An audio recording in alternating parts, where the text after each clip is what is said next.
Beleza, então, boa noite a todos, mais uma vez, que Deus abençoe a todos. Peço desculpa aí pelo atraso em começar, porque a gente não estava em casa, a gente chegou agora, deu uma atrasada para chegar, mas aqui estamos. Hoje, Mateus capítulo 17, certo? Continuidade, um capítulo pequeno também, que vai dar para discutir bastante. E antes de começar, como de costume, vamos fazer uma rápida oração aí para que a gente possa entender direito a palavra. Senhor Deus, te agradecemos mais uma vez pela oportunidade de estarmos aqui reunidos, Pai. Hoje um pouquinho mais de gente que semana passada, Pai. Graças a Ti, Pai, tendo essa alegria de poder compartilhar com mais pessoas hoje e poder ouvir mais pessoas hoje dando opinião também, Pai. Como que assim a nossa construção do entendimento da Tua palavra, Pai, seja ainda mais, seja melhor, Senhor. Queremos Te pedir neste momento, Pai, que o Senhor, neste momento que nós estamos aqui, dedicados em mergulhar em Sua palavra para aprendermos de Ti, conhecermos mais de Ti, conhecermos mais a natureza do nosso Salvador Jesus Cristo, que o Teu Espírito Santo se faça presente entre nós e nos revele, Pai, o verdadeiro entendimento da Tua palavra, o entendimento correto e fiel, aquilo que o Senhor realmente quer que a gente aprenda, Pai.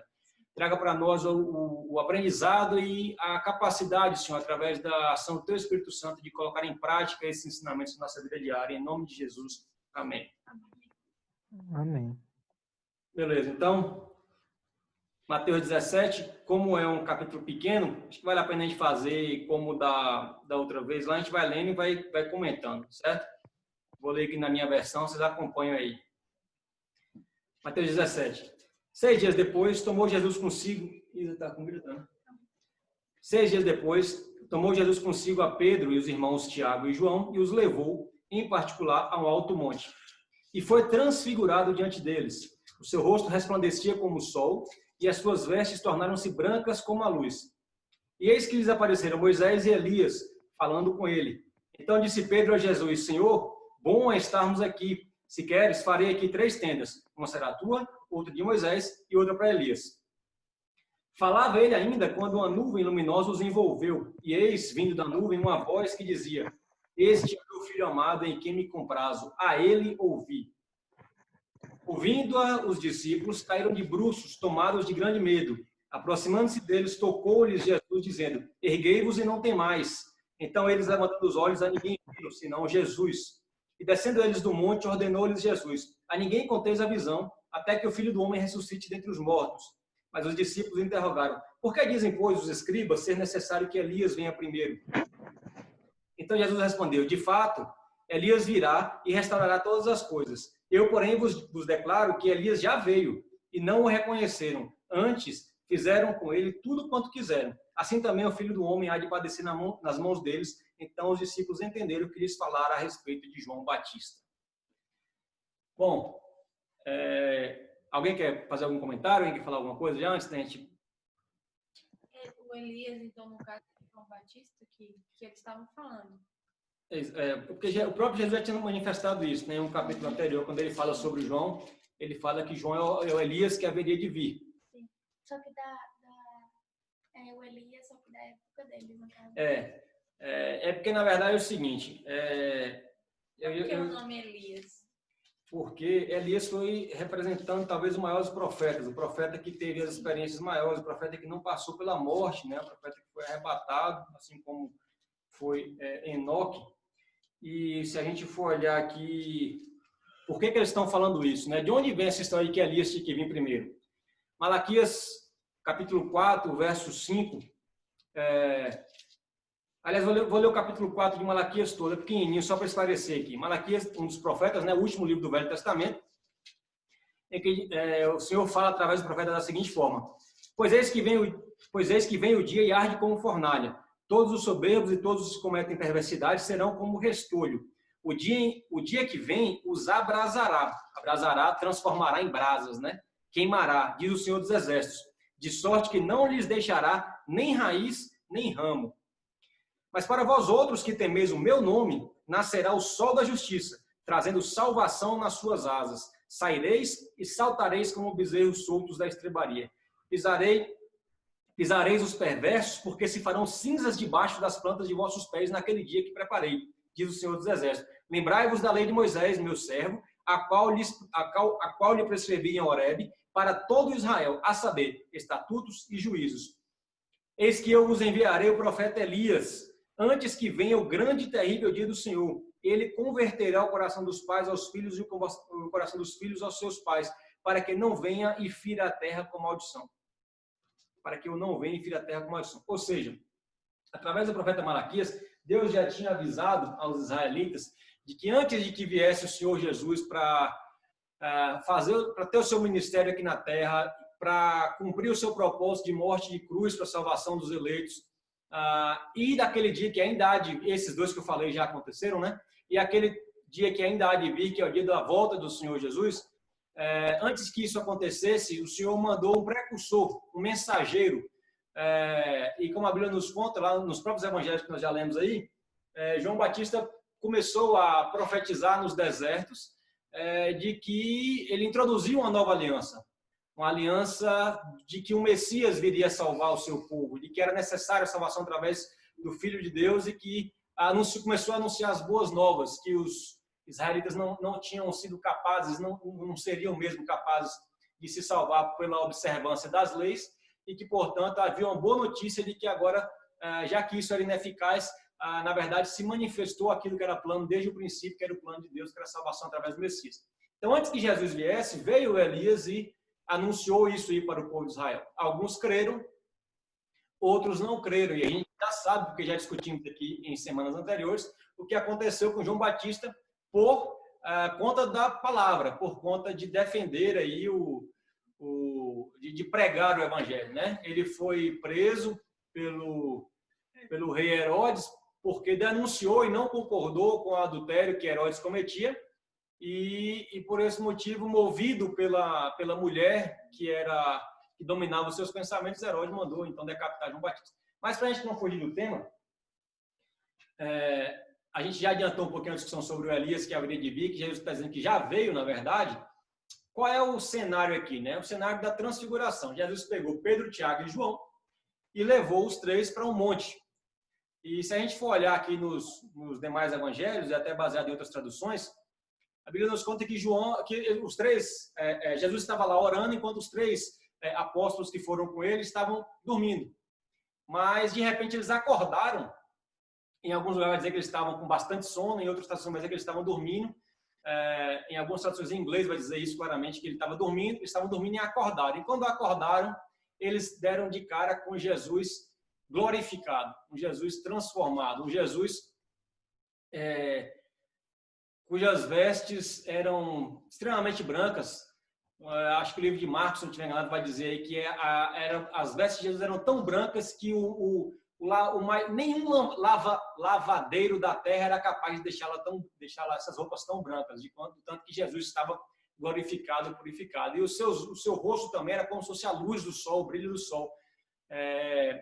Deve ter sido algo semelhante com a visão que João teve na ilha de Patmos, né, no exílio dele, quando ele recebeu Jesus o orientou a escrever as cartas para 7 igrejas da Ásia. Mas aí o que acontece? Eles viram Jesus glorificado, e eles também viram Moisés e Elias tendo aparecido para eles lá. E aí, para a gente contextualizar aqui, o que a gente precisa entender? Primeira coisa, nós devemos lembrar que no finalzinho do capítulo 16, nós falamos sobre isso já, Jesus fala assim: em verdade vos digo que alguns que aqui estão não passarão pela morte sem ver o Filho o Filho de Deus vindo em glória. E alguns dos que ali estavam, de fato, viram 6 dias depois, né, segundo Mateus, ou 8 dias depois, segundo Lucas, ou seja, mais ou menos uma semana depois, eles viram, de fato, Jesus glorificado, de uma forma que não tiveram qualquer dúvida acerca da divindade de Jesus e acerca da glória que ele carregava com ele mesmo, por ser filho de Deus e por ser o próprio Deus. E a gente tem que lembrar também algumas outras coisas aqui. Vimos várias vezes ao longo dos evangelhos como o próprio Jesus falava, né, sobre a lei e os profetas, sobre a lei e sobre os profetas. No capítulo anterior, a gente tem que lembrar também na semana passada aí, que Jesus perguntou assim: quem o povo fala que eu sou? E aí o pessoal respondeu assim: não, alguns dizem que o senhor é Elias que ressurgiu, ou seja, ou algum dos profetas que ressurgiu. O próprio Herodes, quando viu as maravilhas de Jesus, começou a falar que era Elias, que era João, que não sei o quê, que havia ressurgido dos mortos e tal. E os israelitas, de fato, guardavam grandemente, porque o Velho Testamento se resume aí na lei e nos profetas, né? Lei, profetas maiores e profetas menores, da forma como está organizado o Velho Testamento. Portanto, era a forma como eles guardavam tudo. E se a gente parar para observar o que a gente estudou até agora do Evangelho de Mateus e comparando com os evangelhos sinóticos, fica muito claro que os israelitas, inclusive os apóstolos, muitas vezes se confrontavam com os ensinamentos porque o que era válido para eles é o que vinha dos profetas e o que vinha da lei. Então, o que aconteceu na transfiguração? Mais uma coisa que eu preciso falar. Lembrando também no capítulo 16, de certa forma, Pedro fraquejou um pouquinho na sua fé, pois Jesus tinha dito para eles, no capítulo 16, que... Oi? Alguém falou? Não. Jesus tinha dito para eles, no capítulo 16, que o Filho do Homem ia morrer e que ia precisar passar, ia ser perseguido, ia ser, né, chicoteado, etc. Tal.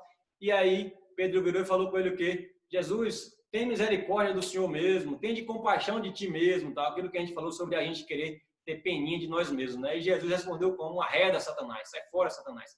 Ou seja, mesmo Jesus falando que ia precisar passar por isso e que isso era necessário, Pedro questionou. Então, de alguma forma, havia uma confusão na cabeça de todos acerca do que Jesus estava falando, porque muitas vezes Jesus parecia vir contra alguns estatutos da lei dos profetas. Então, contextualizando tudo isso, o que foi a transfiguração? A transfiguração foi um momento... Aí aqui a Bíblia não deixa claro exatamente se eles tiveram uma visão ou se Elias e Moisés, de fato, se manifestaram ali naquele momento, se estavam realmente presentes, tal. Existem diferenças de entendimento, mas não muda o contexto geral. O que a gente tem que entender daquela transfiguração é que Jesus se revelou para os seus discípulos em glória, no seu corpo glorificado, como será quando ele voltar e quando estivermos com ele no céu. E junto naquela visão, naquele momento, apareceram duas pessoas, Moisés e Elias, que não, por acaso, Moisés representando a lei e Elias representando os profetas, porque era talvez um dos maiores profetas, né? E portanto estavam ali Moisés representando a lei e Elias representando os profetas. Por que isso aconteceu?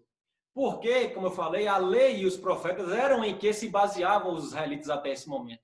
E eles estavam vivendo um momento de transição. E a transfiguração deixou claro e evidente a substituição da lei e dos profetas por Jesus, porque Jesus inclui a lei e os profetas. Jesus cumpre a lei e representa a concretização das profecias. Então, Jesus, na verdade, é o sumário de tudo isso. De forma que a transfiguração nos faz entender que tudo no Velho Testamento e no Novo também, mas aqui no caso, o Velho, porque naquele momento eles não tinham o Novo Testamento ainda, né? Obviamente. Todo o Velho Testamento, profetas e leis simbolizavam e apontavam para a vinda do Messias. As leis evidenciavam que as leis serviam para condenar por conta que geravam apenas desobediência, visto que ninguém era capaz de obedecer fielmente às leis, e isso indicava a necessidade de algum Salvador. E as profecias anunciavam acerca do juízo de Deus sobre aqueles pecados do povo e sobre a misericórdia de Deus, quando ele enviaria então um Salvador. Portanto, tanto a lei quanto os profetas apontavam para Cristo, de forma que a chegada de Cristo, o seu ministério e a sua morte em cruz, servem para substituir, por inclusão, vamos dizer assim, a lei e os profetas. Não sei se deu para entender aí. Essa, pelo menos, é a minha compreensão acerca da transfiguração. Existem alguns estudiosos aí também que falam sobre o fato da transfiguração provar que existe vida após a morte, né? Se a gente assume aí que Moisés e Elias vieram, na verdade, como espíritos vivos após a morte, vamos dizer assim, embora Elias nem tenha passado pela morte, né? Segundo nos conta o Velho Testamento. Mas, enfim, eu acho que o maior ensinamento, na verdade, é a forma como Jesus ele é a substituição da lei e dos profetas, porque ele inclui a lei e os profetas. A gente viu em capítulos anteriores que Jesus não veio para acabar com a lei. Na verdade, ele chega a dizer que nenhuma vírgula da lei vai ser tirada enquanto houver gente viva aqui. Mas, na verdade, ele cumpre a lei, cumpre o propósito da lei e significa a concretização das profecias. Mas na Bíblia não fala que... Fala mais alto. Na Bíblia não fala que Jesus só se revela com o corpo glorificado depois que ele subir aos céus? Não fala que só. Fala que ele vai voltar com o corpo glorificado. Mas eles tiveram essa experiência aí para fortalecer a fé deles e para significar essa substituição, entendeu? Tanto que Pedro escreve na sua segunda carta, na sua segunda carta, capítulo 1, Pedro vai escrever da seguinte forma, quando ele vai justificar aí o que ele está pregando, o evangelho que ele está pregando é baseado em experiências reais. Pedro vai dizer assim, de fato, não seguimos fábulas engenhosamente inventadas quando lhes falamos a respeito do poder e da vinda de nosso Senhor Jesus Cristo. Pelo contrário, nós somos testemunhas oculares da sua majestade.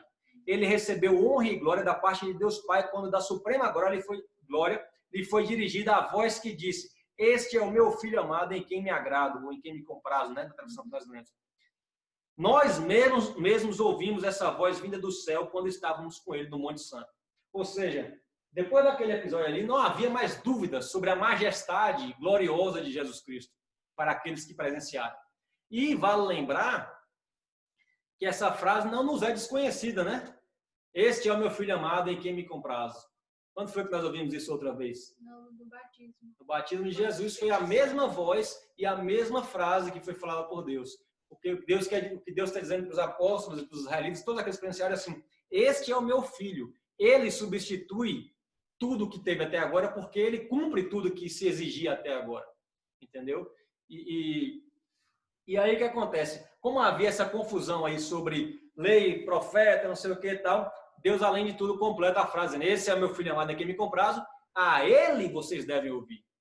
É isso que Deus fala na voz. É a ele que vocês devem ouvir. O que ele disser é Deus que está dizendo. Entendeu? Então, essa é a forma como eu compreendo essa transfiguração, de forma que atesta gloriosamente a majestade de Jesus e Deus mostra claramente, sem sombra de dúvida, de que o Jesus Cristo é a nova aliança que substitui a primeira. Se a gente for ler lá a carta aos Hebreus, o autor vai dizer claramente que a nova aliança substitui a primeira, porque a primeira se mostrou ineficaz. Uma parte também que chama a atenção é essa que quando eles falam para fazer a tenda, né, para Moisés e para Elias, porque, pelo menos na minha visão, parece que eles não estão entendendo o que está acontecendo aí. Inclusive, não entendem, por exemplo, que eles estão convivendo com alguém que tem glória maior que qualquer outra coisa. E eles estavam querendo trazer a glória para Elias e para Moisés. Exatamente. Essa falta de discernimento. Eu acabei esquecendo de comentar, foi bom a falar. Quando Pedro fala, vocês percebem que Pedro sempre é o primeiro a falar, né? Sempre é o primeiro a dar opinião ali. Outro dia eu vi, semana passada eu mostrei para vocês um vídeo, né, de Hernandes Dias Lopes, em que ele fala uma coisa que ele fala assim, Pedro não suportava que ninguém falasse na sua frente. E de fato é isso, Pedro sempre é o primeiro a falar. Mas aqui, se a gente for olhar aqui no Evangelho de Marcos, como é curioso isso que Isa falou, vai dizer assim, Marcos 9, verso 6, assim, que Pedro fala das cenas e fala assim, porque não sabia o que dizer. Pedro simplesmente não sabia o que falar. Em Lucas capítulo 9, Difícil, que é o que foi conta... algo bem glorioso para Pedro não saber o que falar. Lucas capítulo 9 também conta acerca da transfiguração, vai falar de certa forma até mais... Lucas capítulo 9, verso 33. Ao se retirarem esses de Jesus, disse-lhe Pedro, mestre, bom estarmos aqui. Então façamos 3 tendas. Uma será tua, outra de Moisés e outra de Elias. Não sabendo, porém, o que dizia. Na verdade, o que acontece? Pedro não sabia o que dizia e colocou Jesus... Veja como foi importante a transfiguração. Eles estavam colocando Jesus, Elias e Moisés no mesmo patamar, na mesma condição vou fazer uma tenda para cada um. Na verdade, Pedro queria, os apóstolos, era uma situação, embora tiveram muito medo, era uma coisa tão gloriosa que, quando você fala em tenda, você vai dizer assim, não, nós vamos ficar aqui muito tempo, né? Vamos acampar aqui. Parece que eles não queriam que aquilo ali acabasse. Mas aí, nesse intuito de fazer isso, Pedro considera Jesus, Elias e Moisés como uma coisa só. Ou seja, era importante o episódio da transfiguração para que todos entendessem que Jesus não era mais um Elias, Jesus não era mais um Moisés. Jesus era muito superior a todos eles. Jesus estava sobre todos eles e tudo o que acontecia até então se cumpria em Jesus e se resumia em Jesus. Portanto, Jesus jamais habitaria, vamos dizer assim, a sua majestade, a sua divindade jamais caberia em uma tenda como os mortais e pecadores Elias e Moisés eram humanos, né? Jesus era muito mais do que isso. Eles não podiam, de fato, ser considerados iguais. Por isso que tanto Mateus como Lucas e Marcos nos contam nos evangelhos que Pedro não sabia o que estava falando ao dizer aquilo ali. Ele acabou tentando comparar. Então, a transfiguração, com isso, se mostra fundamental o que tem acontecido para que eles entendessem que aqueles a quem eles estavam seguindo era muito superior a tudo que havia antes. E por isso que Deus fala através da voz. É a este que vocês têm que ouvir. Este agora é o que está valendo. Talvez também isso também tenha acontecido porque até então eles ainda não tinham o Espírito Santo, né? Como Jesus não tinha. Era isso que eu ia falar. Não existia ainda a Trindade. Existia a Trindade. Não, existia, mas para eles mas não. os humanos não tinham consciência. Mas lembra quando a gente falou sobre o jejum, que os apóstolos, os fariseus perguntaram por que os discípulos de onde os fariseus jejuam e os seus discípulos não jejuam? Jesus responde assim, como podem os convidados do noivo jejuar enquanto o noivo está com eles? Porém, haverá um dia em que o noivo vos será retirado e então jejuarão. Ou seja, eles não precisavam do Espírito Santo porque o próprio Deus estava com eles. O próprio Deus estava com eles. Então, tanto é que, vejam o que acontece. Esse dia eu estava pensando sobre isso. Eles estavam com o próprio Deus em pessoa o tempo inteiro. Ou seja, é como se o Espírito Santo, que é uma pessoa da Trindade, o nosso Deus é um Deus triuno, que é três e ao mesmo tempo um. Então, portanto, Jesus representa a Trindade também, como os outros três elementos, como os outros dois elementos. E estava dentre eles. Quando Jesus morreu, o noivo vos foi retirado. E o que aconteceu? Pedro negou, Judas traiu e os outros 10 fugiram. Porque estavam sem o Espírito Santo, estavam sem o Filho, estavam sem o Pai. A partir do momento em que o Espírito voltou, tanto que quando Jesus aparece para eles no Mar de Tiberíades, lá no Mar da Galileia, eles já estavam desistindo. Tipo assim, beleza, acabou, Jesus morreu, é isso mesmo. Vamos lá, vamos voltar a pescar, a vida que segue. Acabou tudo isso aí e tal. E então Jesus aparece e é que eles entendem que de fato o Messias ressuscitou. E aí eles veem os sinais da crucificação e tal. Até o dia de Pentecostes, em que se inaugura a Igreja de Cristo na Terra, né? A Igreja cristã. O cristianismo se inicia como igreja a partir do dia de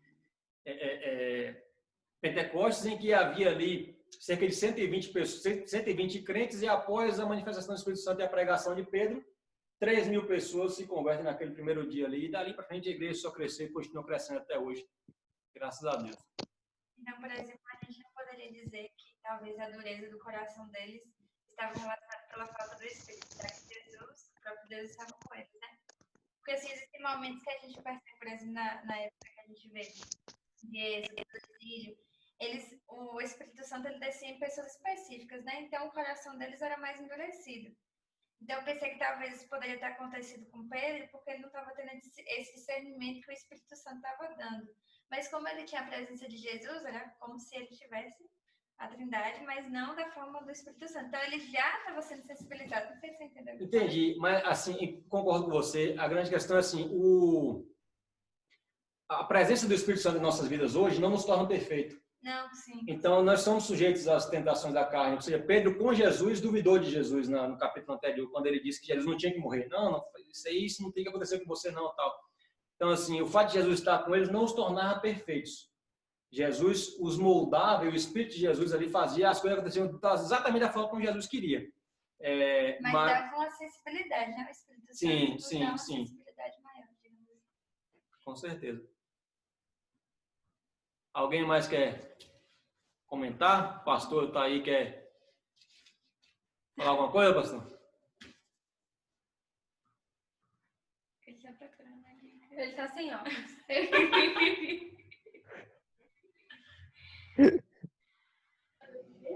Eu não, só quero ouvir. Eu tô quase sem enxergar ninguém que eu tô sem óculos. Beleza. Algum questionamento a mais aí acerca da transfiguração? Alguma dúvida? Alguém quer perguntar alguma coisa? Não, senhor. Não da minha parte. Sim, né? E assim, por que, por exemplo, Jesus falou que não eram para eles contarem para ninguém o que eles haviam visto? É isso que eu ia. Essa é uma boa pergunta, né? Talvez... Vários Aí- momentos Jesus fazia isso quando ele Fazia. fazia os milagres. Não, mas aí nas outras Mas era situações, pra se inclusive, guardar. algumas vezes isso é explicado, né? Que Jesus, por exemplo, curava alguém e falava assim, não conte para ninguém, porque ele sabia que seria perseguido, ele sabia que o pessoal tentaria matá-lo e tal. Mas eu penso, né, que sendo Jesus onisciente, ele falava para ninguém fazer, mas ele sabia que as pessoas iam fazer, porque todas as coisas estão sob o seu controle. Aqui eu não consigo entender exatamente por que Jesus disse para não contar. Inclusive, o Evangelho de Lucas não fala que Jesus não falou para não contar. Lucas fala simplesmente que os discípulos não contaram aquilo. E talvez a gente vai ver no capítulo seguinte aí se eu não me engano, é no capítulo seguinte que eles vão dizer quem de nós é o maior. Vou começar a questionar qual de nós discípulos é o mais importante, tal. E talvez eles não quisessem causar nenhum tipo de divisão. Ou algumas pessoas alguns deles pudessem não acreditar naquilo. Enfim. Creio que Jesus reservou essa revelação do que aconteceu para o momento em que aquilo fosse, de fato, contribuir para provar a sua majestade, entendeu? Sei lá, para aqueles que forem conhecer Jesus depois. O interessante é que ele fala, até que o Filho do Homem seja ressuscitado dos mortos. Então, porque ele sabia que quando ele fosse ressuscitado, as pessoas iriam saber, porque o anjo contou a Maria e as mulheres que foram lá Que ele tinha ressuscitado. Que ele tinha ressuscitado, que era para E avisar elas para não as pessoas acreditaram. que Jesus tinha ressuscitado, porque de certa forma as pessoas achavam que Jesus era o Filho de Deus, tal, mas a partir do momento que Deus morreu, eu acho que as pessoas perderam a fé. Então, quando ele ressuscitou, as pessoas voltaram a acreditar, né? Que ele era realmente o Filho de Deus. Com certeza. Eu tava tentando ver aqui, não sei se foi esse, se eu tô confundindo, mas também parece que teve algum momento que os discípulos teve um encontro com Jesus e tal, e eles saíram e eles ficaram sem falar, né? Foi esse? Sim. Foi Depois que ele ressuscitou, que eles Foi depois passaram e Só lembrando que Deus não morreu. Jesus, que a Aninha falou, Deus morreu. Que eles passaram por Jesus e não reconheceram Jesus. Esse episódio do mar que eu falei, eles não reconhecem Jesus a princípio. Quando Jesus aparece, eles não reconhecem. Era um fantasma. Beleza. Eu vou continuar lendo aqui agora a sequência do capítulo. Nós temos 7 minutos aí até a reunião encerrar, mas é o tempo que a gente lê e depois eu encerro a reunião e abro outra para a gente fazer a discussão, certo? Verso 14 aí na sequência. Eu vou ler aqui no Evangelho de Mateus, mas depois eu vou chamar vocês para a gente ler no Evangelho de Marcos, que é muito mais detalhado essa passagem do Evangelho de Marcos. Mas eu vou ler Mateus porque é o livro que a gente está se baseando, né? E quando chegaram para junto da multidão, aproximou-se dele um homem que se ajoelhou e disse: o Senhor, compadece-te do meu filho, porque é lunático e sofre muito, pois muitas vezes cai no fogo ou outras muitas na água. Apresentei-o a teus discípulos, mas eles não puderam curá-lo. Jesus exclamou: ó geração incrédula e perversa, até quando estarei convosco? Até quando vos sofrerei? Trazei-me aqui o menino. E Jesus repreendeu o demônio e este saiu do menino. E desde aquela hora ficou o menino curado.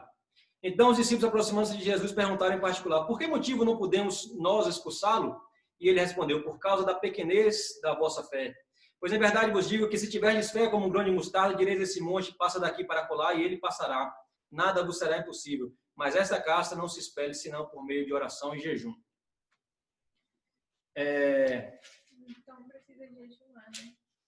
Então, essa passagem é uma passagem muito conhecida, né? Quando se fala sobre expulsão de demônios e tal, acerca de que alguns demônios só saem com jejum e oração e tal, mas eu queria chamar a atenção e nos faz entender que, na verdade, deve haver, em outros momentos do livro também, a gente teve esse entendimento de que deve haver, de que há, na verdade, uma estratificação entre os demônios, né? Entre os mais poderosos e outros menos poderosos, uns com uma função, outros com outra função, até porque esses demônios eram anjos, são anjos caídos, né? E os anjos também têm a sua hierarquia. Portanto, os demônios também devem ter, porque em alguns momentos a Escritura fala sobre demônios mais fortes, mais poderosos. Quando a casa estiver vazia, um demônio volta atrás com eles 7 mais poderosos, tal. Enfim. Mas eu queria, deixa eu ver, 4 minutos. Eu queria ler com vocês aqui o que nos conta, a forma como Marcos nos escreve esse episódio. Marcos capítulo 9, a partir do verso 14. Diz assim: quando eles se aproximaram dos discípulos, viram numerosa multidão ao redor e que os escribas discutiam com eles. E logo toda a multidão, ao ver Jesus, tomada de surpresa, correu para ele e o saudava. Então ele interpelou os escribas: que é que discutis com eles? E um dentre a multidão respondeu: mestre, trouxe-te o meu filho, possesso de um espírito mudo, e este, onde quer que o apanha, lança-o por terra, e ele espuma, rilha os dentes e vai definhando. Roguei a teus discípulos que o expelissem, e eles não puderam. Então Jesus lhes disse: ó geração incrédula, até quando estarei convosco? Até quando vos sofrerei? Trazei-mo. E trouxeram-lhe. Quando ele viu a Jesus, o Espírito imediatamente o agitou com violência e, caindo por terra, revolvia-se espumando. Perguntou Jesus ao pai do menino: há quanto tempo isso lhe sucede? Desde a infância, respondeu. E muitas vezes o tem lançado no fogo e na água para matar. Mas se tu podes alguma coisa, tem compaixão de nós e ajuda-nos. Ao que ele respondeu Jesus: se podes, tudo é possível ao que crê. E imediatamente o pai do menino exclamou com lágrimas: eu creio, ajuda-me na minha falta de fé. Vendo Jesus que a multidão concorria, repreendeu o espírito imundo, dizendo: espírito mudo e surdo, eu te ordeno, sai desse jovem, nunca mais tornes a ele. E ele, clamando e agitando muito, saiu, deixando como se estivesse morto, a ponto de muitos dizerem: morreu. Mas Jesus, tomando pela mão, o ergueu e ele se levantou. Quando entrou na casa, seus discípulos lhe perguntaram em particular: por que não podemos nós expulsá-los? Respondeu-lhes: essa casta não pode sair senão por meio de oração e jejum. Eu vou encerrar aqui a reunião e abrir outra por causa do tempo, senão vai cortar no meio do debate lá. Só um pouquinho. Aí, ó, legal. 35, 40. Você tá fazendo lista? Tá. Não, fazendo lista não, porque vai chegando e vai escrevendo o nome. Beleza. Tentamos aí. Tá. Bom. Aí. Vira aqui. Vocês estão vendo aí, não? Deu uma travada aqui no trem. Voltou. Beleza, então. Tá gravando? Já tá, né? Voltemos ao cenário aqui, né? O que estava acontecendo? Jesus e os 3 que estavam no Monte Santo tinham acabado de voltar da transfiguração, do Monte da Transfiguração, e aí chegaram lá e encontraram a multidão. E dentro da multidão estavam junto com eles lá os escribas. Lembra que eram os escribas, né? Os caras que tinham o maior conhecimento lá, mais versados na lei e tal. E eles estavam lá e tinha um alvoroço dentro deles lá, né? E Jesus voltou e aí ele chegou para os escribas e falou assim: e aí, galera, o que vocês estão conversando aí? O que vocês estão discutindo aí entre vocês?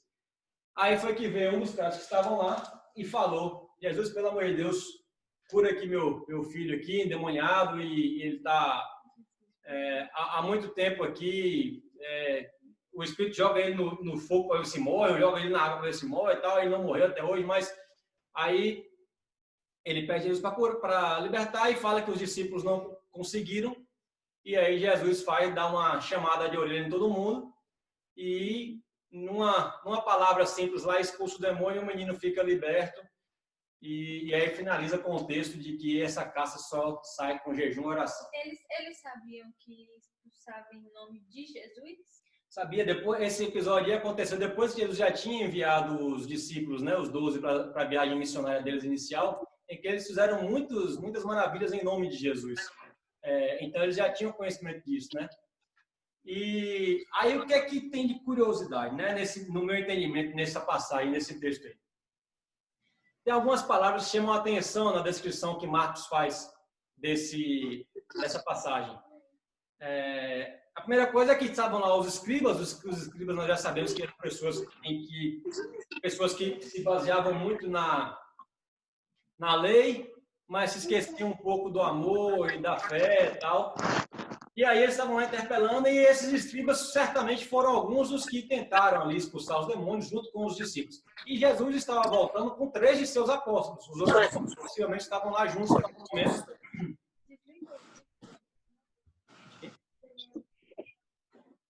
Os outros apóstolos estavam lá nesse momento e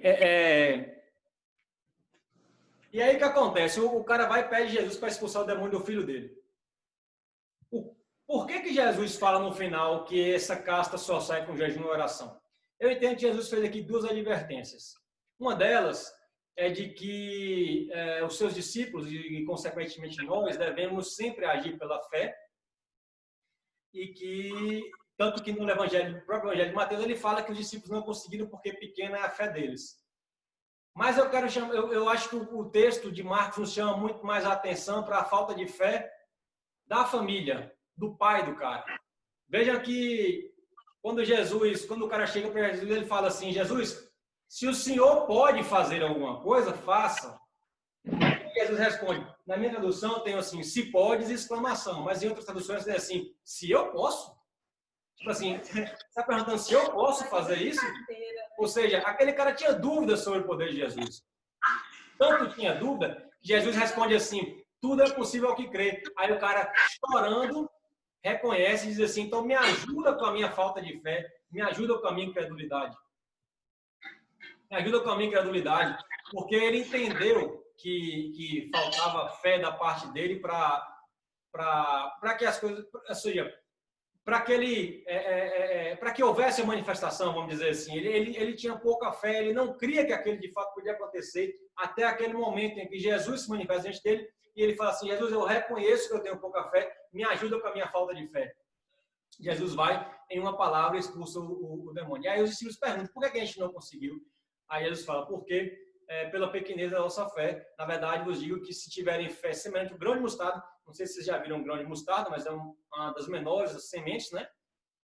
Se a sua fé fosse grande, igual o tamanho do grão de mostarda, você diria um monte sai daqui e vai para lá, e um monte iria. Mas essa caça sai com jejum e oração. Ou seja... E aqui, nessa parte, né, a gente vê que qual é a importância do jejum e da oração. Mas muitas pessoas botam a sua fé toda no jejum e na oração. E muitas vezes a gente precisa buscar, não é porque eu estou de jejum que Deus vai vir por mim se eu não buscar, se eu não ler a palavra, se eu não meditar. Não adianta eu estar fazendo 1000 jejuns, 1000 orações e continuando no mesmo pecado, na mesma coisa errada. E sem meditar na palavra de Deus, sem você entender o que é jejum e o que é oração, não adianta de nada você fazer propósito, você fazer jejum e não saber o que realmente significa o jejum, o que realmente é o jejum. Exatamente, Aninha. O que acontece com o jejum muitas vezes é que as pessoas atribuem jejum a uma barganha com Deus, de forma assim, Deus não queria me dar alguma coisa, então eu vou aqui jejuar uma semana, e aí escolhem a forma como querem fazer jejum também, e aí Deus não queria me dar, mas agora eu vou jejuar e agora Deus vai querer me dar o que Ele não queria me dar antes. Mas, na verdade, o que a Bíblia nos fala acerca de jejum não é bem isso aí. A gente acabou de falar sobre o jejum, que Jesus falou que os apóstolos não jejuavam porque o noivo estava com eles. Se a gente for lá para Isaías 58, a gente vai ver isso que a Aninha falou. Isaías 58 fala sobre o jejum, vai dizer o quê? De que adianta os jejuns que vocês fazem, Israel, se vocês continuam com as mesmas práticas pecaminosas? Se vocês não mudam, se o jejum serve primariamente para mudar aquele que está jejuando. Porque quando eu faço jejum, eu estou mortificando a minha carne para que sobressaia o espírito. Então, quando eu apresento uma causa para Deus e faço um jejum, muito mais do que Deus mudar para me dar o que eu quero, o jejum me muda para entender a vontade de Deus, mesmo que a vontade de Deus seja não me dar aquilo que eu queria que Ele me desse. Então, o jejum tem por objetivo principal me modificar, matar a minha carne para que o espírito sobressaia na minha vida. Portanto, exatamente. Quando o texto nos conta acerca de Jesus fala, nessa casa só sai com jejum e oração, eu entendo que o jejum, ele está falando muito mais, está se referindo muito mais à necessidade da família do cara ter esse tipo de prática, e do próprio menino e do pai dele, porque fica evidente no texto que a falta de fé principal tratada é a falta de fé do pai que pede a Deus, como também os discípulos precisariam, né, posteriormente, jejuar para que tivesse a sua carne mortificada para que não agisse, por exemplo, por vaidade, porque eu sou discípulo de Deus e vou querer fazer isso aqui, fazer acontecer e tal, e para que o Espírito Santo agisse centralmente na situação. Então, assim, o entendimento do jejum, como a Aninha falou, não adianta você fazer 1000 jejuns se você, na verdade, entende que isso é só uma barganha, que isso é um mantra, é uma série de coisas que você tem que fazer e que se combinar da seguinte forma, e a partir daí o universo se move a seu favor. Não é assim que as coisas funcionam. Quem pensa assim são os pagãos. Os pagãos pensam dessa forma. Na verdade, o jejum tem que ter por objetivo modificação pessoal. Quando eu jejuo para que... eu não jejuo para tentar convencer Deus. Eu jejuo para que eu entenda a vontade de Deus. O meu jejum não visa trazer a vontade de Deus para a minha vontade. O meu jejum visa me levar à vontade de Deus, ainda que a vontade de Deus seja não dar aquilo que eu tanto sonhei que Ele me desse. Mas se eu jejuo, o Espírito Santo se manifesta na minha vida, eu vou a esse entendimento. Portanto, Deus sempre é o centro, Deus sempre é o foco. A vontade de Deus sempre se cumprirá. A Bíblia diz que os planos de Deus não podem se frustrar. Então, o objetivo do meu jejum é me levar à vontade de Deus e não trazer a vontade de Deus à minha vontade. Porque se eu peço alguma coisa ao meu bel prazer, como o Tiago escreve, né? Que pedem e não recebem porque pedem mal para gastar com as suas próprias vaidades, Deus não vai sucumbir à minha vontade. Ele vai fazer o que é da vontade dele. O meu jejum, a minha leitura da palavra, a minha meditação me faz compreender a vontade de Deus e estar no centro da sua vontade. Não sei se alguém discorda ou quer falar diferente aí. Como você disse, Cunhado, que às vezes os discípulos poderiam achar que como eles são discípulos, poderiam também acontecer. Na verdade, por eles serem discípulos, eles tinham uma responsabilidade maior. Porque os discípulos, futuramente, quando o Filho de Deus fosse para o céu, ao encontro do Pai, eles queriam ficar para ensinar as pessoas. Então, eles deveriam ter mais cuidado, porque o que adiantar eles serem discípulos e fazerem as coisas que Deus fala que é errado e eles vão lá e fazem. Então, porque futuramente eles seriam os que levariam os responsáveis pela salvação das pessoas. Então, se eles fizeram eles seriam exemplos. Então, se eles fizessem uma coisa errada, obviamente as pessoas iriam fazer igual a eles. Então, não adianta eles quererem se vangloriar de certa forma, porque são discípulos e tal, só que ir fazendo coisas erradas, porque as pessoas iriam seguir a eles. E no final eles iam pagar pelo preço das almas que se perderam por causa desses pecados. Só uma observação, eu entendi o que você quer dizer, mas tomar só cuidado com as palavras, que ninguém pode ser responsável pela salvação do outro. A salvação, eu entendi o que você quer dizer, mas assim, para mostrar a Cristo, né? Eles seriam responsáveis aquelas pessoas, como Paulo escreve, quando Paulo escreve a Tito, ele fala assim, para levar os eleitos de Deus à fé que gera a fé que gera piedade, fé que está embasada na salvação concedida por Cristo Jesus. É assim que Paulo se refere a Tito. Ou seja, eu escrevo essa carta para quê? Ou seja, nós evangelizamos para quê? Não é para, eu não tenho capacidade de salvar ninguém. Eu não posso salvar nem a mim mesmo, quanto mais salvar outra pessoa. Então, na verdade, o objetivo de evangelizar é para que eu leve aos eleitos de Deus a fé que leva ao entendimento. Fé esta que está embasada na salvação e não em coisas para este mundo, entendeu? Isaías 58. Tá desligado, pai. Liga aí o microfone. Aí. E na verdade, Paulo diz que a fé vem pelo ouvir. Quando ele diz, tem cuidado de ti mesmo e da doutrina, persevera nestas coisas, porque fazendo isso salvará tanto a ti mesmo como aos que te ouvem. Paulo está falando exatamente isso. A evangelização, aquele que nos ouve, eles se salvarão porque ouviram a pregação. A pregação gera a fé que traz ao homem a salvação. A salvação vem única e exclusivamente pela fé no sacrifício de Jesus Cristo, né? É o que a Aninha falou, né? A importância de meditar na palavra e tal. Uhum. Eu só vou ler aqui para o pessoal, acho que eu já li isso uma vez, nossas coisas aqui, mas sobre o que a Aninha falou também sobre o jejum, Isaías 58, ele vai dizer assim,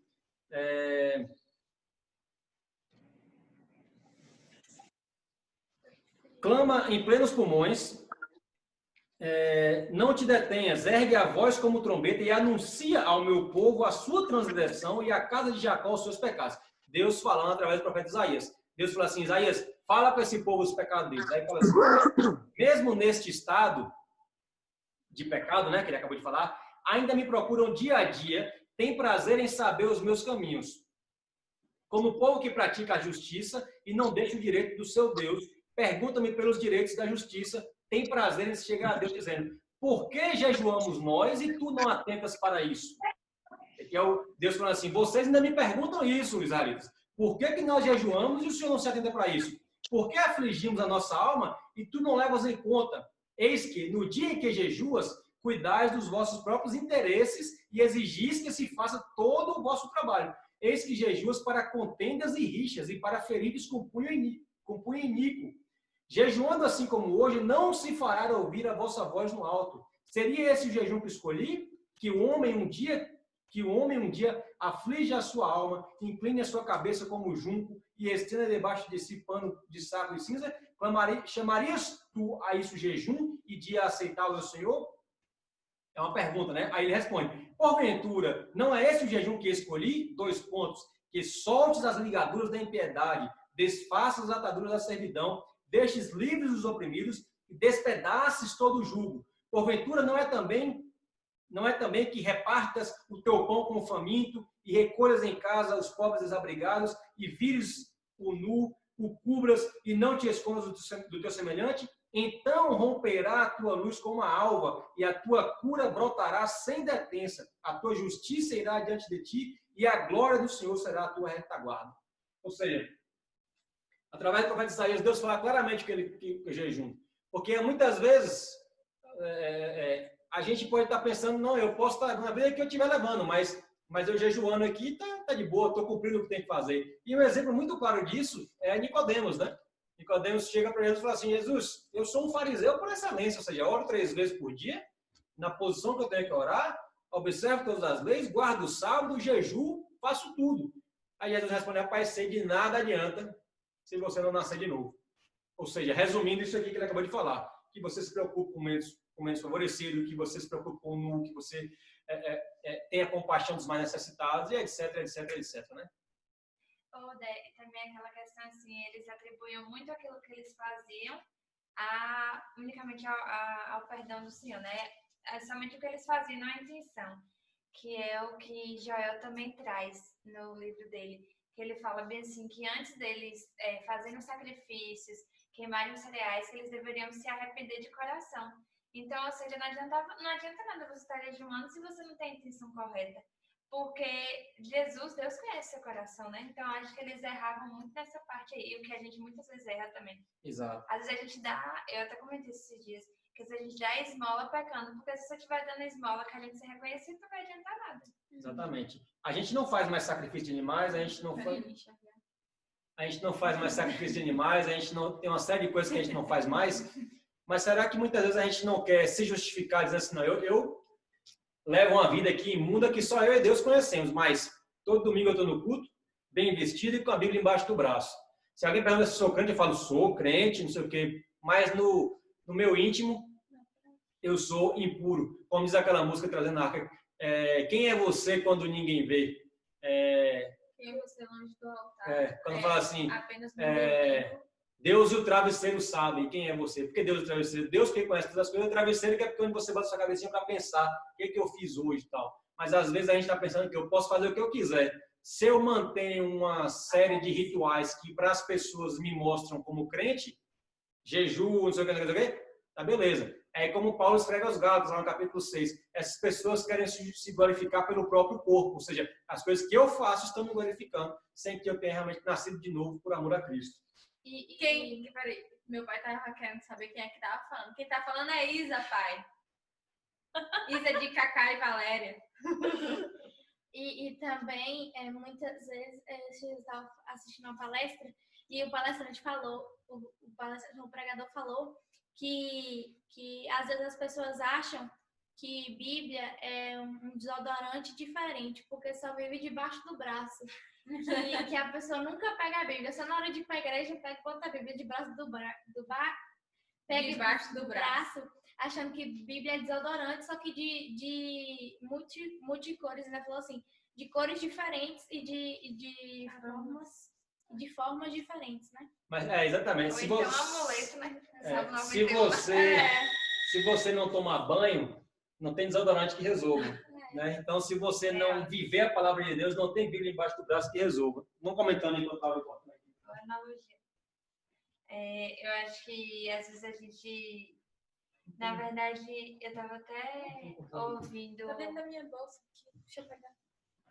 Continue. Eu estava até ouvindo uma pessoa que eu sigo falando sobre isso, que às vezes a gente está muito preocupada com a identidade que as pessoas nos dão.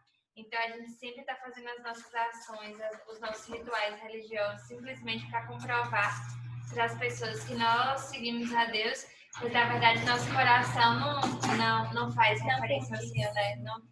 Não está se preocupando com isso. E eu acho que isso torna mais difícil ainda a nossa conversão real. Porque, assim, muitas vezes a gente olha para as pessoas que estão, às vezes, nos pecados mais abomináveis, mas às vezes a pessoa ainda não teve um conhecimento real da palavra. São aquelas pessoas que muitas vezes estão presas na religiosidade ou em rituais e elas acham que aquilo está passando uma boa imagem para as pessoas, ela está perdida naquilo. Então é muito mais difícil ela ter, pelo menos na minha opinião, um reconhecimento de fato da palavra do Senhor, porque ela acha, porque a vida dela está baseada naquilo que as pessoas estão pensando a respeito dela. Aqui. Tem uma outra passagem sobre isso também em relação sabe que... Pode falar. Oi, pode falar. Pode falar. Ah, tá. Não, eu só ia comentar assim, mas moço, Márcio, eu já tava preparando para chegar amanhã e falar, pessoal, não participou, rapaz, vocês faltam, mas eu senti. Primeira vez, me perdoa. Eu já tava preparando. Na verdade, eu não lembro se a gente já discutiu aqui, eu acho que já. É porque é da passagem do jovem rico. Não. O jovem rico ia para Jesus e falou assim, o que eu tenho que fazer, né, para ser salvo e tal. Aí Jesus já sabendo, com o ensinamento dele, falou assim, você conhece os mandamentos, não sei o que e tal. Aí o jovem fala assim, não, mas isso aí eu guardo desde que eu era criança. Aí Jesus fala assim, então largue o seu Deus e me siga. Ou seja, largue o que você é preso e me siga. Sabia que o jovem tinha muito dinheiro, falou assim, venha tudo que você tem, dê aos pobres e me siga.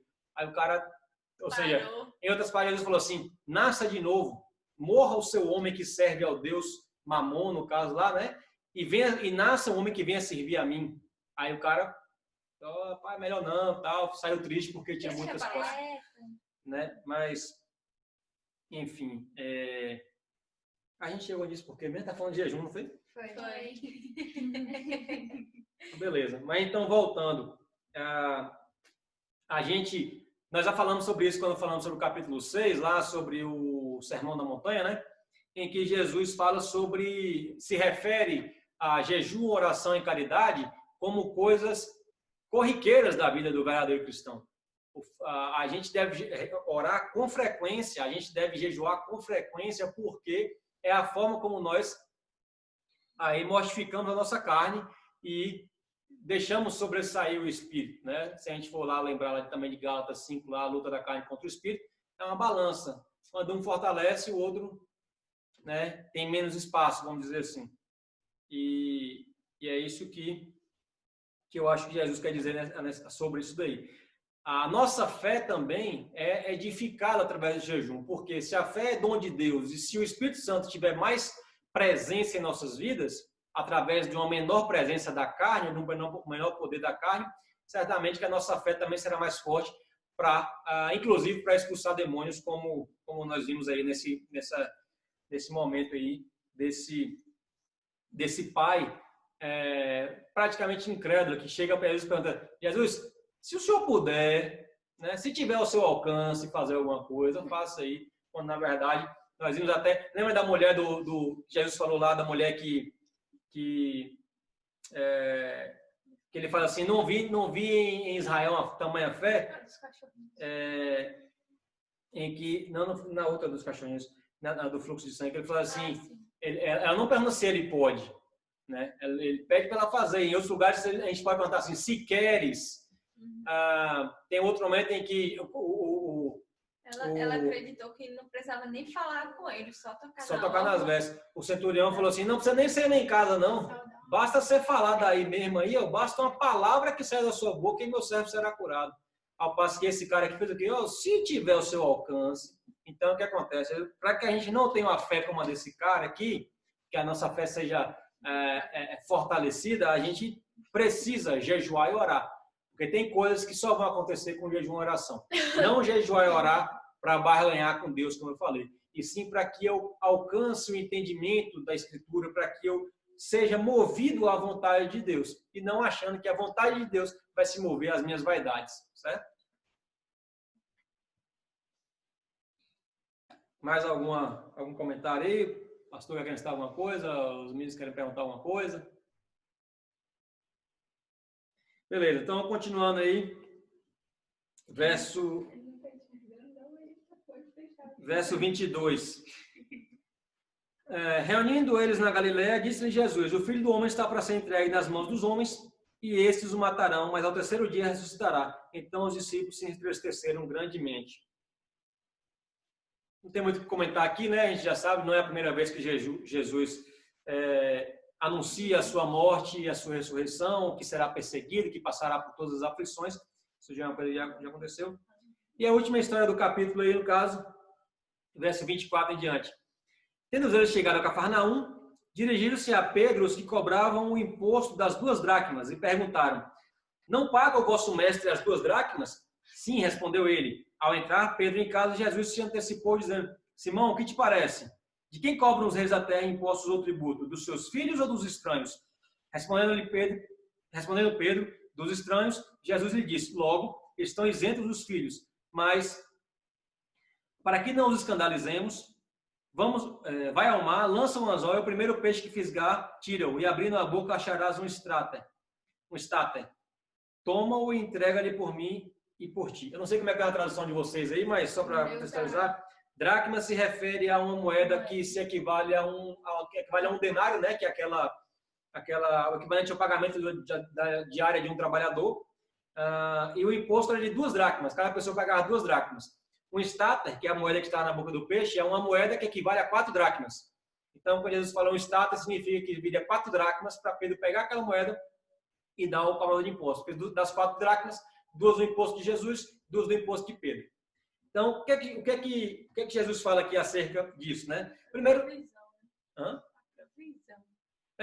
primeiro a questão de que faz parte da vida da gente pagar os impostos, a nossa submissão às autoridades, a nossa obediência às autoridades, o fato de as autoridades, em outro momento a Bíblia vai dizer claramente, né?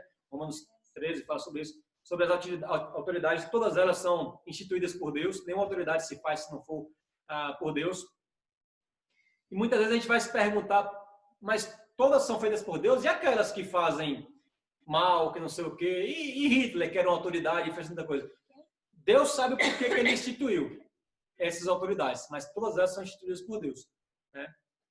Lá em Provérbios fala sobre a nação que clama vai ter um governante justo, e a nação que não clama vai ter um governante que não é justo, né? Então, eu posso não entender por que Deus permite algumas coisas para a minha nação, mas com certeza, o que eu tenho, eu não preciso necessariamente entender o porquê que Deus fez, mas eu preciso ter certeza que Deus tem um motivo para isso, e o motivo de Deus é bom, perfeito e agradável. E outra coisa também que me chama a atenção nesse texto aqui é o seguinte, é uma analogia que Jesus faz aqui, ao meu ver, com a nossa própria vida. Os reis deste mundo deveriam cobrar impostos dos estrangeiros e aqueles que são filhos são isentos. Porque subtende-se que o próprio reino paga pelos seus impostos, vamos dizer assim, que ele é submisso ao reino e que esses impostos estão incluídos no reino. Se a gente fizer uma analogia com o momento da vinda de Jesus, no momento do juízo, o Rei dos Reis e Senhor dos Senhores, nosso Deus, nos isentará os seus filhos dos impostos. Por quê? Porque o próprio Jesus pagou por esses impostos, vamos dizer assim. Então, os filhos são isentos dos impostos. Nós, como filhos de Deus, habitados pelo Espírito Santo, e aí usando a palavra aqui, parafraseando Paulo aqui, se é que o Espírito habita em nós, né, como Paulo escreve, somos feitos filhos de Deus, e sendo filhos de Deus, seremos isentos da punição sobre os nossos pecados, seremos isentos do pagamento sobre as nossas, das consequências dos nossos atos. Não porque a justiça de Deus, não porque Deus vai abrir mão da sua justiça. Deus é justo, 100% justo, ele jamais abriria mão da sua justiça. Só que para os filhos, a justiça se cumpriu sobre Jesus, que era santo, não é santo, imaculado, mas ao momento da sua morte não havia pecado, não havia nele nenhum tipo de mácula, e sobre ele foi imputada toda o nosso pecado, de forma que Jesus se fez maldição, como não lembro agora qual é a carta, mas a Bíblia diz que maldito aquele que for colocado no madeiro. Portanto, Jesus se fez maldição por nós. Jesus foi amaldiçoado por nossa causa. Pelos filhos, né? Pelos filhos. Aquele que, usando essa parábola, transformando esse texto de Jesus em uma parábola, vamos dizer assim. Nós, sendo filhos de Deus, seríamos isentos dessa punição, desse pagamento, porque não somos estrangeiros a Ele. Como também Paulo escreve aos Gálatas, agora reconhecem a Deus, ou melhor, sendo por eles conhecidos. Somos conhecidos por Deus, não somos estrangeiros, somos filhos dele, portanto, sobre nós não será imputada a punição dos nossos pecados, visto que pela pura misericórdia de Deus, sem qualquer merecimento, Jesus pagou pelos filhos. Amém? Amém. Alguém quer acrescentar alguma coisa, corrigir, discordar, comentar, etc? Uhum.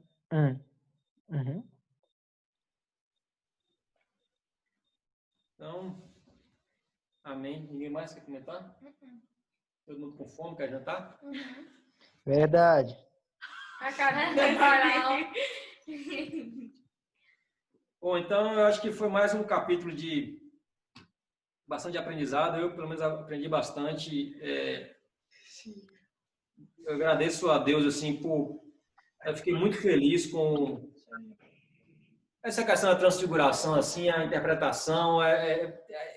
Renova demais a nossa fé ao nos depararmos com a majestade gloriosa de Cristo, com o seu poder em nos salvar, em fazer o maior de todos os milagres, que é a transformação do podre pecador no salvo e santo, lutando contra o pecado. E acho que esse é o propósito de todo o Evangelho, é nos mostrar isso. É a sua majestade gloriosa e a sua obra redentora infalível, eficaz, definitiva e eterna. Amém. Existem muitos adjetivos que a gente pode atribuir à obra redentora de Cristo, mas nada será suficiente para descrever tamanha... sem palavras, realmente. Pronto, não vou falar mais não, já falei demais já. Amém? Amém sim ou amém? Amém. Amém sim. Amém. Amém. Sim. Sim. Pastor Andressa Neto. Hã? Filha de peixe. Peixinho, né? Beleza, pessoal. Então vamos finalizar mais uma reunião nossa aqui. Agradeço a todos que estiveram presentes hoje. Estou muito feliz que hoje teve mais gente que semana passada. Mas espero que nos próximos dias ainda mais pessoas venham. E para finalizar, vamos fazer uma oração. Alguém dos jovens aí se habilita a orar para a gente finalizar aí a nossa reunião? Agradecendo a Deus pelo entendimento, pela palavra, pelo dia, pela vida e pela salvação e etc. Ninguém se habilita não? Eu vou sortear então. Se eu não me engano, eu orei no último que eu participei. Então eu vou deixar a oportunidade para o próximo jovem. Já tem uns 3 meses que você não participa, então. Pô, só não participei do último e eu dei justificativo. Não, você orou no último, você participou, mas de lá para cá, todos já oraram, é sua vez de novo. Minha vez, eu tô dando a oportunidade para outro jovem, irmão. Aproveita que eu dou a oportunidade. Brincadeira. A convidada aí que está com a gente. Convidada não, né? Não sei. Alguém ora aí para finalizar? Temos 4 minutos aí de oração. Não precisa orar os 4 minutos, não.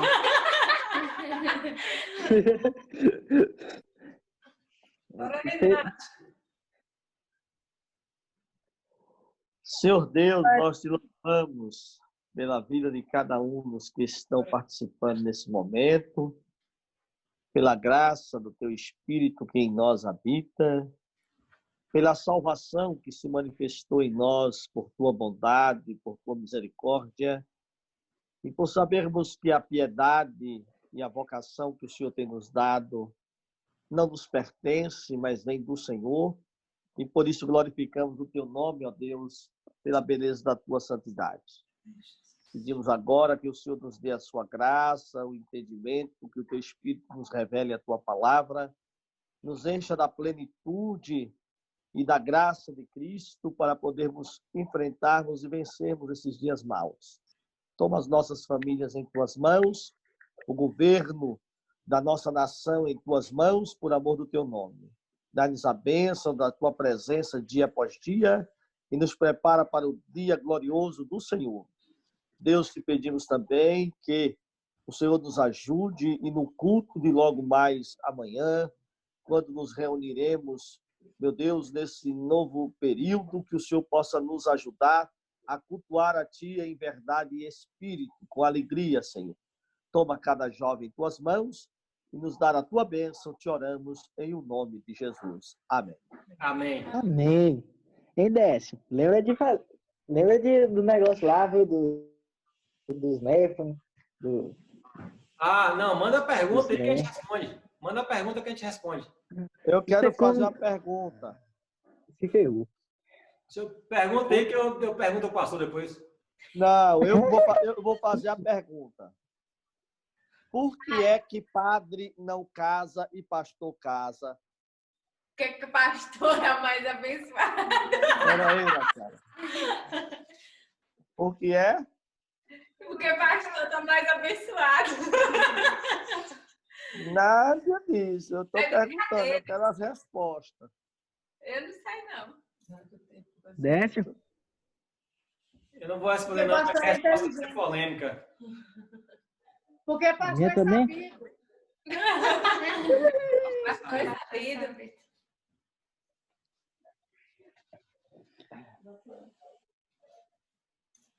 Eu estou esperando a resposta. Eu também tô. Eu tô com o pastor. Vai encerrar a reunião aí, eu vou abrir outra, viu, para alguém responder. Não, não abre outra, não. Agora me contenta. Há menos de 1 minuto ali, pode cair em qualquer momento. Porque o ministério que Jesus deu para os pastores o primeiro foi a família. E então ele precisava casar para constituir uma família. E por que Jesus não era casado? Porque Jesus sabia que ele ia morrer, ressuscitar e ir para o céu. E não ia poder deixar a mulher viúva aqui na terra. Porque a missão de Jesus era outra. E a Bíblia diz que convém que o bispo seja casado, esposo de uma só mulher. Mas a Bíblia diz que Jesus é o bispo das nossas almas. Sim, mas é porque Jesus, a noiva de Jesus somos nós. Diante da palavra, entendemos que os pastores estão corretos e os padres estão errados.